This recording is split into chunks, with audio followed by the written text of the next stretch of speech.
At Arizona State University, we're bringing world-class education from our globally acclaimed faculty to you. Ranked #1 in innovation for 10 consecutive years and #2 among public universities for employability. ASU isn't just ahead of the curve, it's creating new paths to success. Earn your degree from the nation's most innovative university.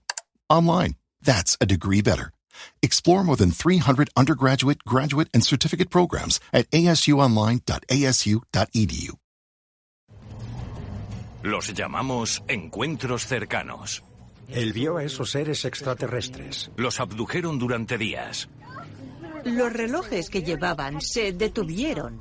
¿Qué ocurrió? Experimentaron con ellos. Él vio seres no humanos. Era un espécimen. Fueron víctimas traumatizadas. No sabían qué era eso. Y estaban aterrorizados. Betty y Barney Hill fueron abducidos en una carretera. ¿Pero qué pasó realmente? Vieron una luz roja y cuando reaccionaron los habían abducido. Travis Walton fue capturado y desapareció durante 5 días. ¿Podrán nuevas pruebas explicar su desaparición? La gente empezó a pensar que tal vez habían matado a Travis. ¿El hombre polilla es un monstruo alienígena o tiene una explicación más terrenal? La del hombre polilla era una historia clásica de monstruos. Encontramos nuevas pruebas de estos encuentros. ¿Podremos explicar estos misterios sin resolver? Encuentros cercanos.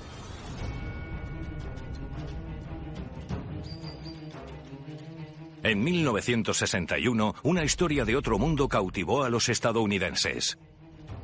Un matrimonio afirmó que unos seres desconocidos les habían secuestrado y sometido a experimentos.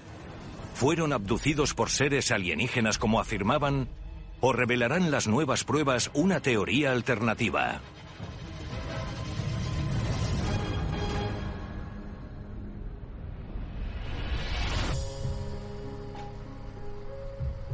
...20 de septiembre de 1961... ...10:30 de la noche... ...después de una tardía luna de miel... Betty y Barney Hill estaban haciendo el trayecto de 3 horas... ...entre Niagara Falls y su casa de Portsmouth, New Hampshire.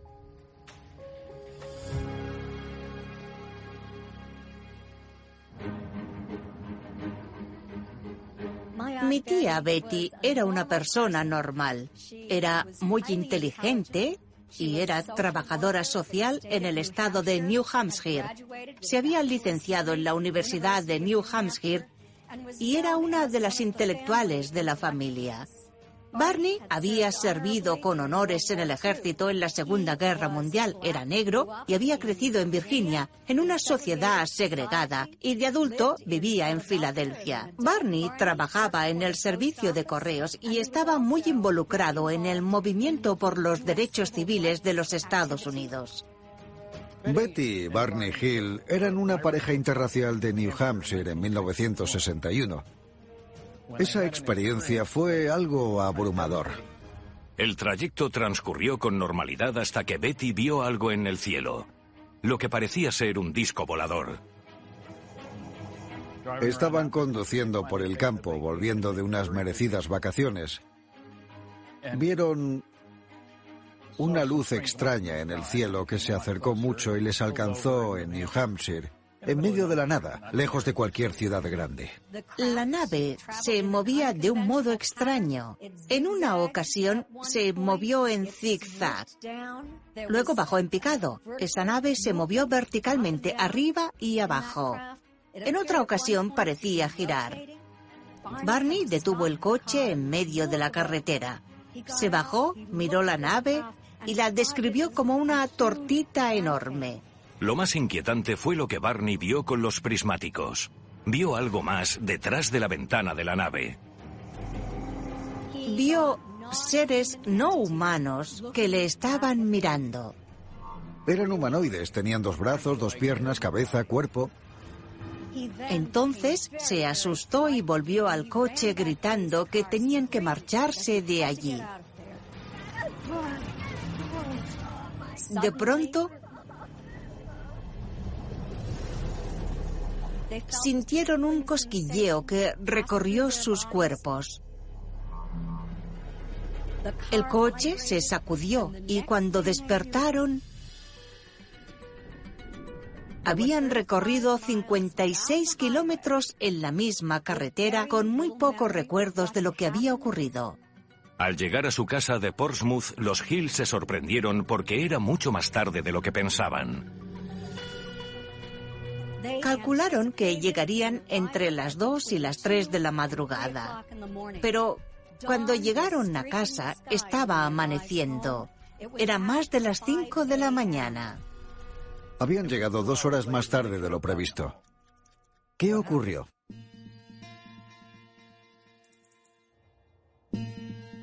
Betty y Barney notaron que les faltaba algo, que les faltaba el tiempo.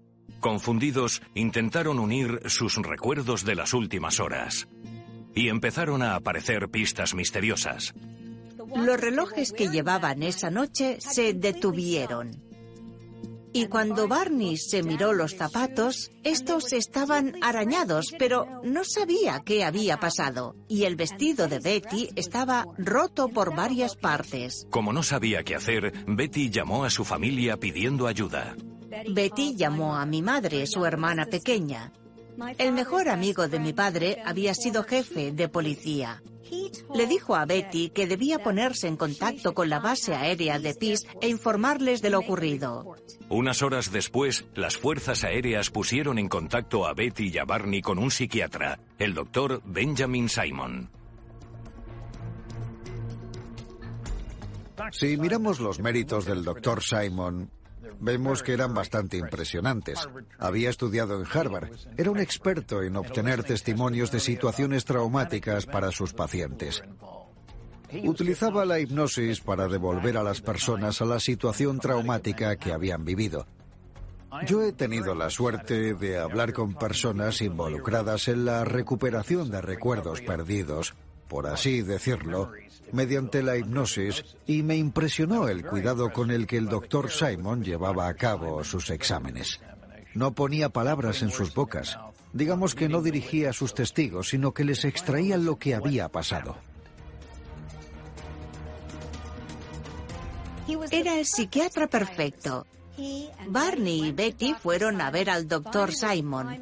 Barney era el principal paciente, pero Betty dijo que también quería someterse a hipnosis porque quería saber qué le había pasado esa noche.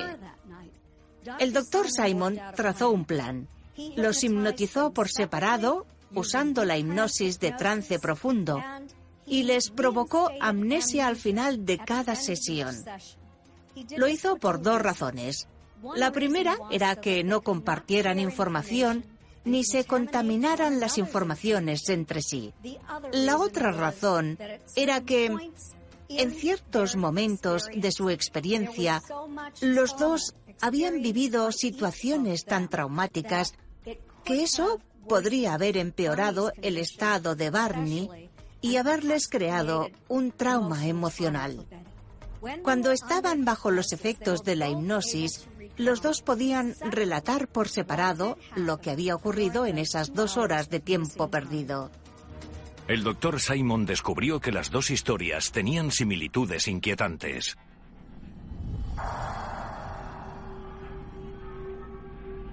Betty y Barney se encontraban en una carretera nueva. Vieron una luz roja brillar en la distancia y a unos hombres en la carretera. Cuando se dieron cuenta, los estaban conduciendo por un camino en el bosque y había una nave que había aterrizado delante. En ese momento, según el relato de los Hill, los seres les llevaron a distintas salas de examen. Barney decía que sentía que estaba flotando y solo tocaba el suelo con la punta de los zapatos. En esa nave había un examinador y una persona a la que llamaban el líder. A Betty la colocaron sobre una mesa. Le levantaron la ropa y él sacó una gran aguja. Ella dijo, ¿qué vas a hacer con eso? Y él dijo, es una prueba sencilla, no te dolerá. Ella dijo, no lo hagas. Entonces, él le clavó la aguja en el ombligo. Eso le provocó tanto dolor y tanto trauma que el Dr. Simon tuvo que acabar la sesión antes de lo previsto. En su sesión, Barney desveló detalles sobre un procedimiento invasivo que le realizó el líder extraterrestre.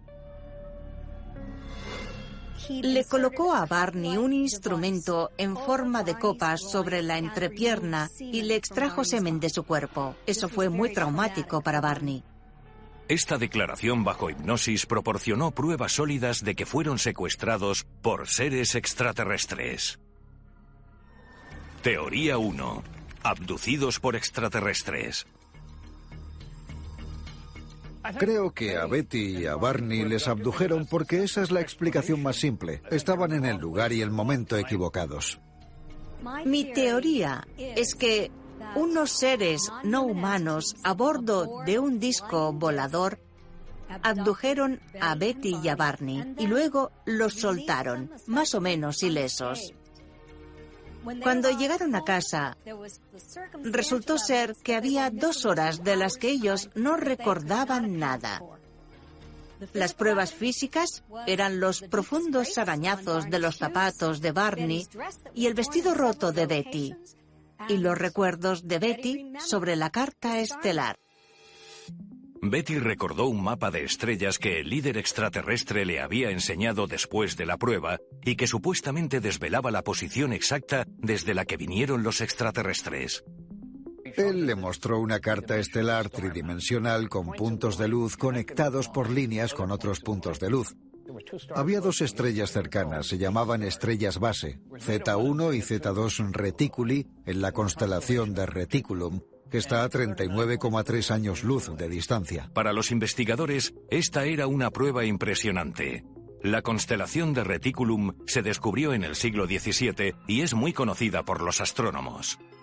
¿Sería la prueba definitiva de que Betty y Barney Hill habían sido abducidos por extraterrestres? Betty no sabía nada de astronomía, nadie puede inventarse dónde están situadas esas estrellas sin más. Ella logró reproducir la carta estelar. Expertos la examinaron y localizaron las estrellas del mapa. Pero esto no convenció a todo el mundo, y unas pruebas recientemente descubiertas podrían ofrecer una explicación más terrenal. No hay pruebas sólidas de que nadie haya sido abducido por extraterrestres. Betty y Barney Hill no fueron abducidos, eso fue una fantasía.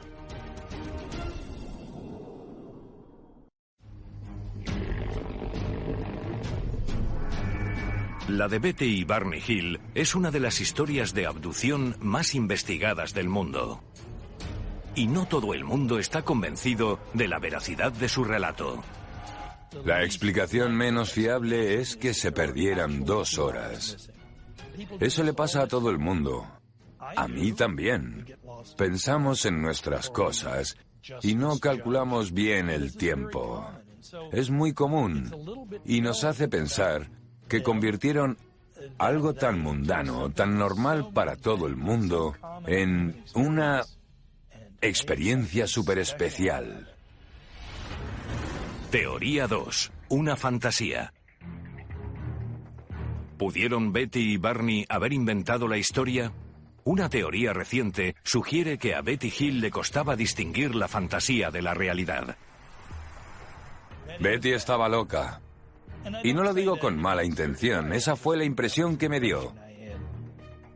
Creo que era lo que ahora conoceríamos como propensa a las fantasías. Tenía varios rasgos que demostraban que fantaseaba mucho e imaginaba cosas. ¿Y Barney? ¿Era lo más fácil para él seguir el relato de la fantasía de su mujer? Ella llevaba la voz cantante en todo esto. Hay personas que son más dominantes y otras que suelen decir, es verdad, cariño. La persona fantasiosa en realidad es una persona totalmente cuerda y normal. No tiene enfermedades mentales, ni alucinaciones, ni nada de eso. Están en un extremo del espectro. Ellos estaban compartiendo un sueño que era básicamente el sueño de Betty. Y Barney se unió al sueño y repitió partes de él. Betty y Barney Hill solo fueron abducidos en la mente de Betty. Y al final también en la de Barney. Creo que ella tenía una gran capacidad de imaginación que le había venido muy bien a cualquier escritor de ciencia ficción. Se descubrió que a Betty le fascinaba la ciencia ficción e incluso consultó en una biblioteca un libro sobre ovnis que contenía cartas estelares.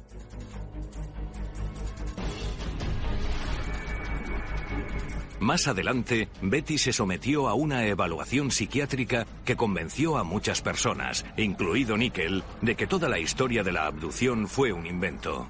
El psiquiatra que habló con ella dijo que todo aquello era una fantasía. Creo que la describió con esas palabras. Un psicólogo habría dicho que esa experiencia había sido real. Pero si Betty se lo había imaginado todo, ¿cómo se explican el vestido roto y los zapatos arañados de Barney? ¿Podría ser que Betty y Barney se hubieran inventado esa historia por otro motivo más oscuro? ¿O simplemente para llamar la atención? Teoría 3. Buscaban fama.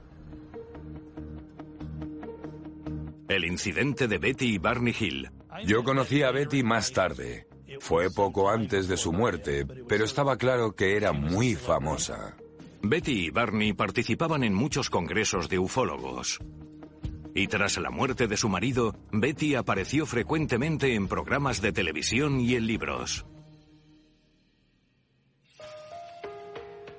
Muchas personas, al oír que alguien se ha encontrado con un extraterrestre, creen que se trata de unos locos. Pero Betty y Barney no eran unos locos sin estudios. Ellos no querían publicidad. Un hombre negro y una mujer blanca en New Hampshire en 1961. Betty era trabajadora social y Barney trabajaba en correos. Pensaban que perderían sus trabajos. Ser una pareja interracial en 1961 conllevaba ciertos peligros. En New Hampshire seguía habiendo intolerantes. Si Betty y Barney hubieran vivido en el estado de Virginia, no habrían podido casarse legalmente. La idea de que querían publicidad con esta historia y llamar la atención es absurda. Ningún hombre negro casado con una mujer blanca en 1961 hubiera querido llamar la atención. Hoy, casi 60 años más tarde, los hechos sobre el increíble encuentro cercano de Betty y Barney aún son motivo de debate entre los investigadores porque no hay ningún testigo que corrobore su historia. Pero cuando un trabajador forestal estadounidense fue abducido en noviembre de 1975, lo vieron varios testigos. La historia de Travis Walton se conoce en todo el mundo. Travis Walton fue abducido por un vehículo. Y ahí fue donde empezó realmente su historia.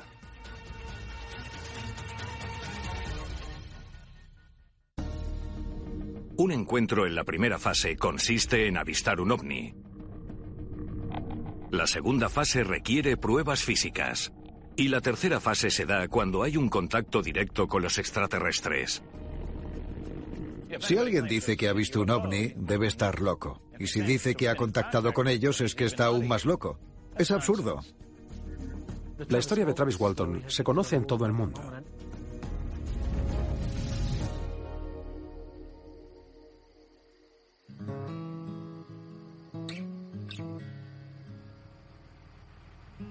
El 5 de noviembre de 1975, Travis Walton y otros 6 hombres estaban trabajando talando árboles en el Bosque Nacional de Seagrass cerca de Hyper, Arizona. Michael Rogers era el conductor y el jefe del equipo que trabajaba para él.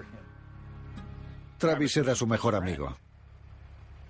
Habían trabajado durante todo el día y volvían a casa aquella noche cuando vieron una luz delante de ellos.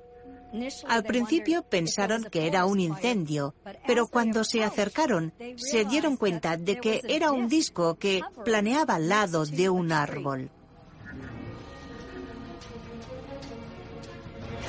Sin pensárselo 2 veces, Travis salió de la camioneta y se acercó a la nave para verla mejor.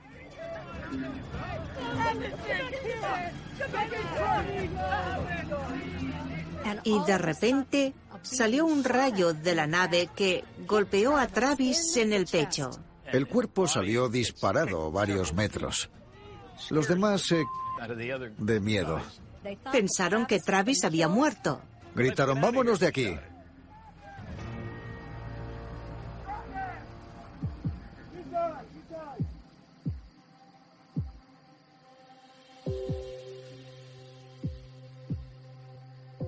Muchos de aquellos hombres no querían volver a ese lugar. El jefe de Travis creía que era muy importante volver. Lo buscaron, pero Travis había desaparecido.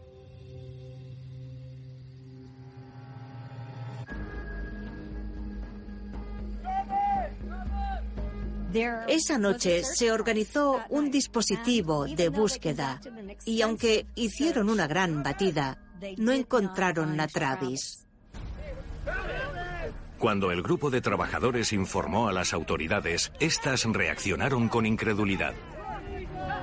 Hubo un periodo de sospechas. La gente empezó a pensar que tal vez habían matado a Travis.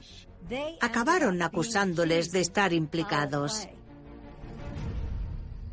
Pasaron 5 días y Travis no aparecía. Y entonces Travis se despertó al lado de una carretera. Abrió los ojos y vio cómo la nave ascendía al cielo y luego desaparecía.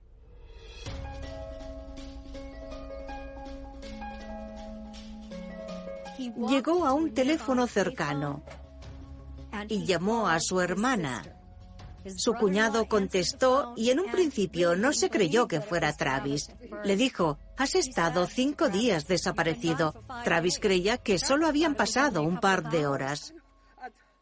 Travis Walton corroboró la información de sus compañeros sobre un platillo volante, pero tenía muchos más detalles inquietantes. Fue entonces cuando empezó la historia.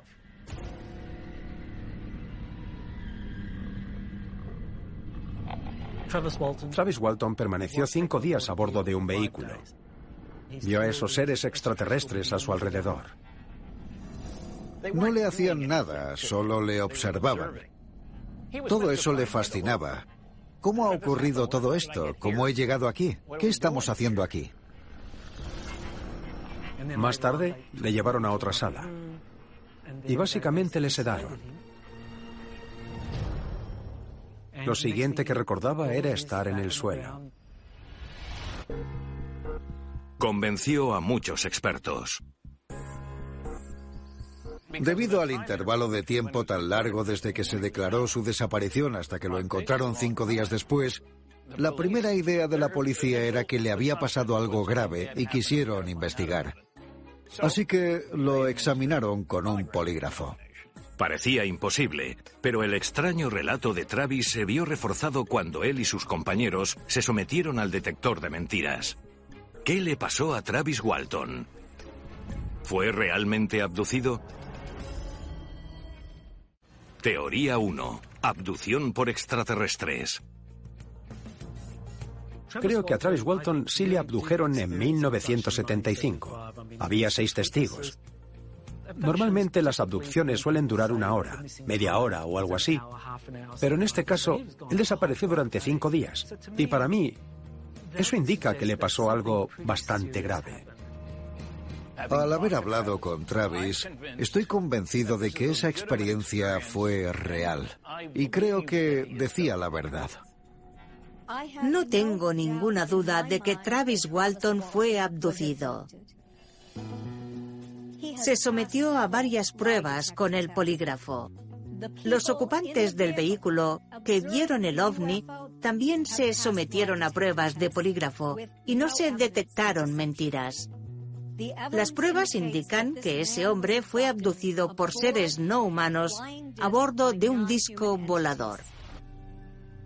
Uno de los motivos por los que el relato de Travis tiene credibilidad para muchos investigadores es que tiene parecidos con otros casos de supuestas abducciones que se hicieron famosos en aquella época. Travis Walton contaba una historia que tenía casi toda la pinta de ser falsa. En 1975, Travis Walton, un trabajador forestal de 22 años, afirmó haber sido abducido por una nave extraterrestre durante 5 días. Entre los testigos estaba el jefe de Travis y su mejor amigo, Mike Rogers. Con el paso de los años, varias personas han contado historias de encuentros con extraterrestres, como las de Betty y Barney Hill, que afirmaron haber sido abducidos en 1961. El caso de Travis Walton no era como el de Betty y Barney Hill. Era bastante diferente. Los Hill dijeron que fueron sometidos a experimentos médicos a bordo de la nave que les abdujo. Eso no le pasó a Travis, por lo que su abducción pudo haber sido accidental. Pero ¿por qué se lo llevaron? Él fue demasiado atrevido por acercarse a la zona y le alcanzó algún tipo de onda electromagnética lanzada por la nave. Por eso tardaron 5 días en revivirle. Creo que sintieron la responsabilidad de aquel que atropella a un perro en la carretera. Recoges al perro, lo llevas al veterinario, lo curas y lo sueltas.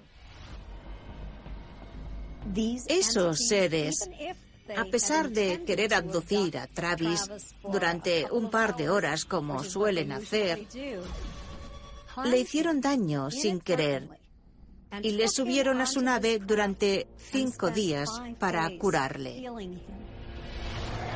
Al final, Travis se dio cuenta de que estaban en una misión de rescate porque había sufrido daños graves.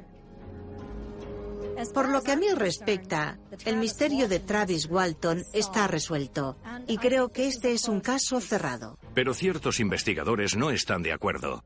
Creen que aunque Travis y sus amigos pasaran pruebas de polígrafo, todo el encuentro alienígena fue una farsa. Teoría 2. Un fraude por dinero.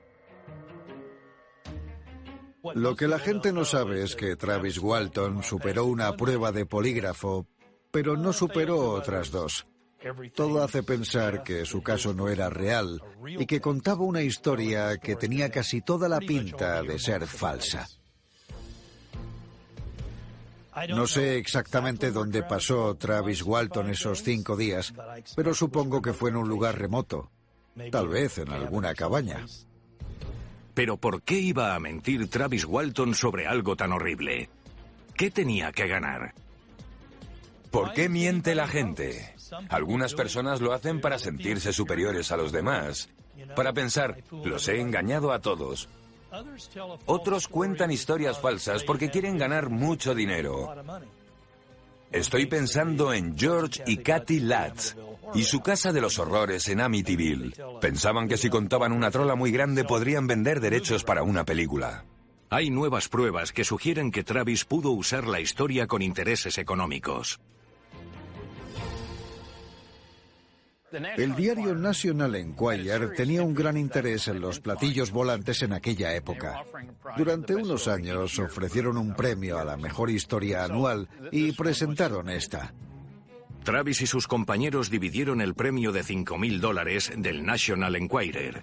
Años más tarde se supo que el National Enquirer les sometió a un polígrafo y les prometió suprimir cualquier resultado negativo.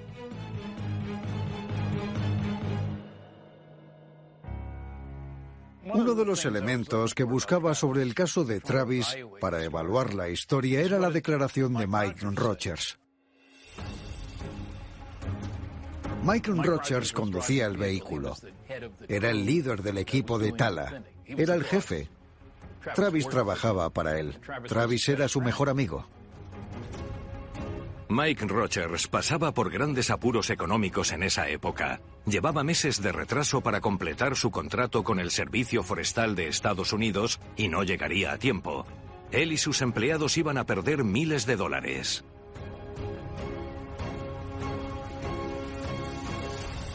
Dos semanas antes de la abducción de Travis, la cadena NBC emitió El Incidente OVNI, un programa de televisión muy visto sobre Betty y Barney Hill. ¿Inspiró este programa a Travis Walton y Mike Rogers?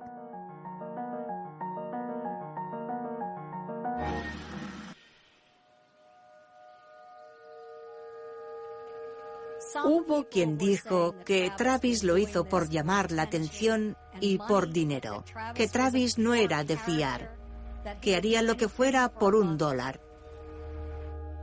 Pero todos sabemos que a Travis no le gustaba llamar la atención. Al haber hablado con Travis, estoy convencido de que esa experiencia fue real y de que es una persona decente y honesta. Le ocurrió algo, pero no sabía qué, no sabía por qué. No hubo nadie que le dijera, oye, ¿quieres firmar un contrato para que escriba un libro sobre ti? No hay pruebas de nada de eso. Creo que decía la verdad.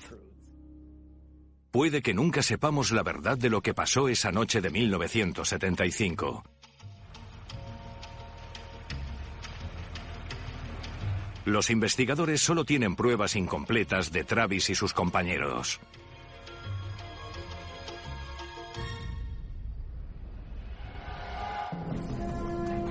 ¿Podemos confiar en lo que vemos? ¿En lo que vivimos? ¿Realmente ocurrió? Eso se preguntaron los habitantes de Point Pleasant, Virginia Occidental, cuando en noviembre de 1966 muchas personas vieron una criatura que inspiraría libros, películas y leyendas: el hombre polilla.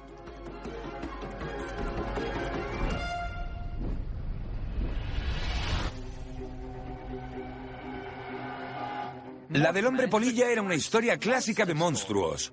El hombre polilla es uno de los casos más interesantes que he investigado. Más de 100 personas avistaron a este terrorífico monstruo. No sabían lo que era. Y ahora es un caso internacional. Todo el mundo conoce al hombre polilla. ¿Es real el hombre polilla? ¿Es una leyenda formada por nuestra imaginación colectiva? ¿Las nuevas pruebas revelarán su identidad real?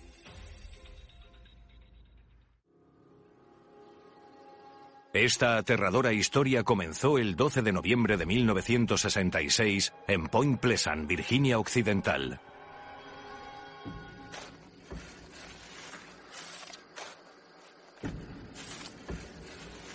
El primer avistamiento fue el de unos hombres que cavaban una tumba. Al anochecer, los enterradores vieron algo que bajaba hasta los árboles.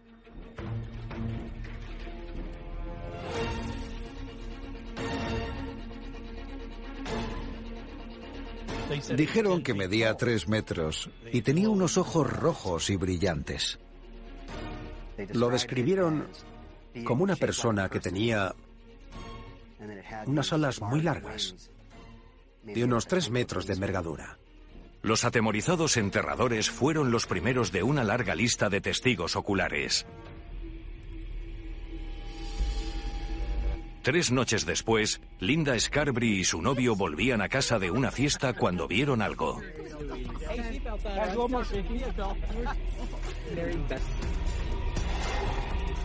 Afirmaron haber visto una criatura gigante, parecida a un hombre con ojos rojos y brillantes. ¡Está volando!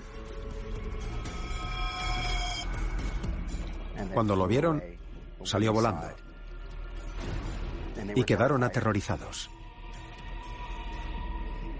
Linda Scarberry lo describió en detalle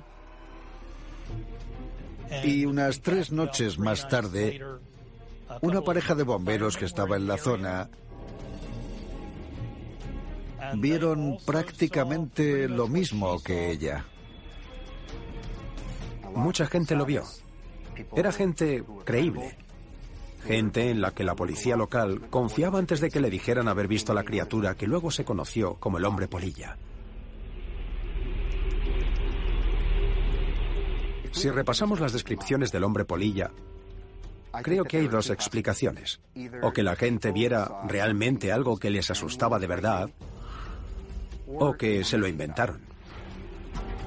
Si el hombre polilla es real, ¿de dónde sale y qué es lo que quiere? Teoría 1. Antigua maldición. Point Pleasant en Virginia Occidental es conocido desde hace cientos de años por los nativos americanos como un lugar sagrado y encantado. Había leyendas de los nativos americanos sobre una criatura llamada pájaro trueno, y las distintas tribus y culturas de los nativos americanos la interpretaban de forma diferente. Algunos mitos y leyendas le otorgaban cualidades positivas al pájaro trueno. Otros mitos y leyendas lo describían de forma negativa, como una amenaza.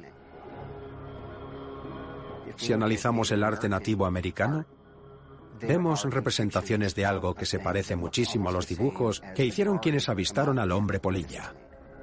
Se ha convertido en parte del folclore local. Cuenta la leyenda que el hombre polilla es una criatura profética que avisa de una tragedia inminente.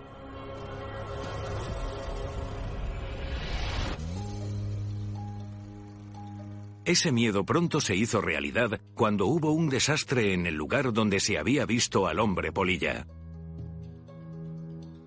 El derrumbe en diciembre de 1967 del puente Silver fue una terrible catástrofe que acabó con las vidas de 46 personas, una auténtica tragedia. A las 5 de la tarde del 15 de diciembre de 1967, un puente de la autopista 35 a la altura de Point Pleasant se derrumbó de repente sobre el río Ohio mientras lo cruzaban 37 vehículos. Todos menos 6 cayeron del puente. Fallecieron 46 personas.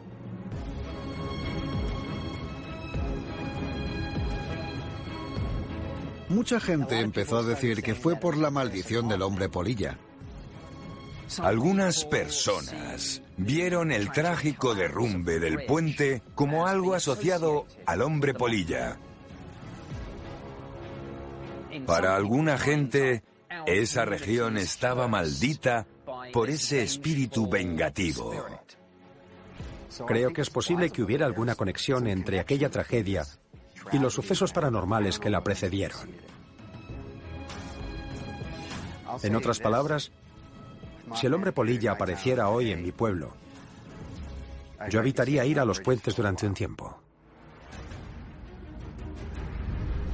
Los testigos de Point Pleasant están seguros de que el enorme monstruo alado que vieron era real, pero una nueva teoría aporta luz sobre el origen de la criatura. El hombre polilla no fue el único objeto volador no identificado que se vio por Point Pleasant en esos años. Yo sí que sé lo que era. Estoy bastante seguro de lo que era.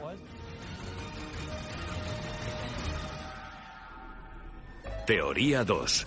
Ser multiforme. La aparición del hombre polilla fue solo uno de los extraños sucesos paranormales que acecharon Point Pleasant, Virginia Occidental, en 1966 y 1967. Hubo muchos avistamientos de ovnis. Hubo personas inquietantes que afirmaban ser agentes del gobierno en las mismas zonas donde se vio al hombre polilla. Hay un fenómeno llamado los hombres de negro asociado a los avistamientos de ovnis. Esto tuvo lugar en el caso del hombre polilla. Muchos investigadores de ovnis con los que trabajé tuvieron encuentros con personas extrañas que no eran quien decían ser y que parecían tener información que no deberían tener. Eso fue algo que vieron muchas personas involucradas entonces en el caso del hombre polilla. Y no creo que sea una coincidencia. Pero ¿quiénes eran esos hombres de negro? Creo que es posible que los hombres de negro fueran seres multiformes. En otras palabras, no creo que los hombres de negro fueran seres humanos.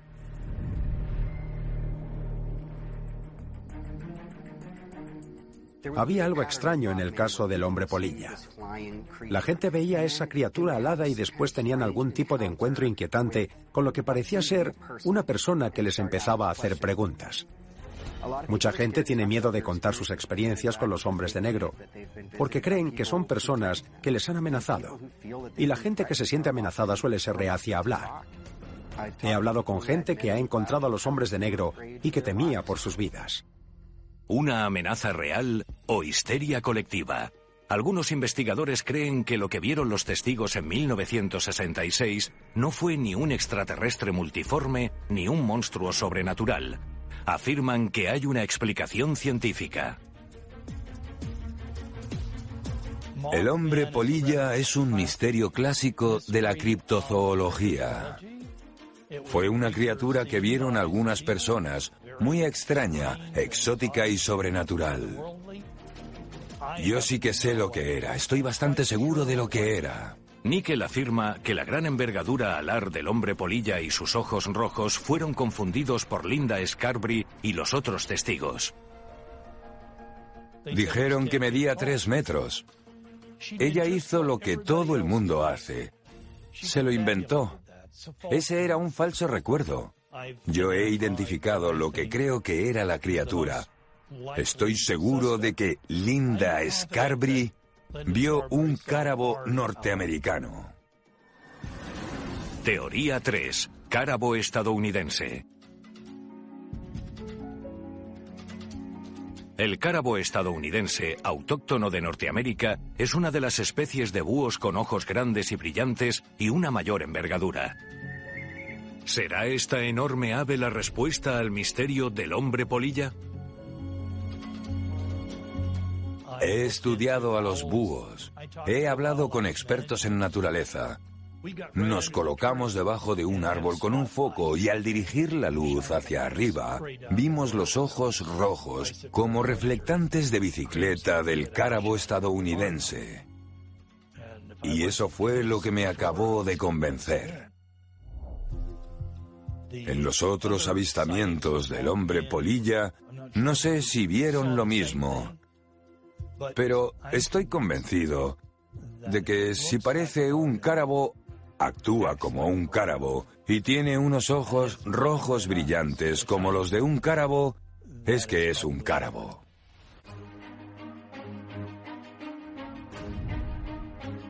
Algunos escépticos han sugerido que los búhos han podido ser la causa de algunos de estos avistamientos. Imaginen que alguien ve una figura ensombrecida. ¿Cómo la describiría esa persona? Si hay algo totalmente seguro sobre el hombre polilla, es el hecho de que el primer avistamiento fue el de 5 hombres que cavaban una tumba. Pues hombre, si hay una gente que tiene fama de inventarse historias de miedo y de hacer bromas, son los enterradores. Pudieron ser personas que vieron búhos, pudo ser alguien que hizo una broma para asustar a los demás, no lo sé. Pero alguien pensó que había visto algo extraño. Realmente vieron algo, pero no vieron lo que creían que habían visto. Yo descarto la idea de que los avistamientos del hombre polilla se confundieran con los de cualquier ave. Que un búho apareciera ante 100 personas y lo confundieran con un monstruo aterrador, con forma humana, porque era de noche. No me parece nada creíble. La teoría del cárabo estadounidense convenció a muchos, pero nadie ha convencido a quienes vieron originalmente al hombre polilla. Para ellos, fuera una antigua maldición o una visita alienígena, el misterio del hombre polilla sigue siendo algo sobrenatural.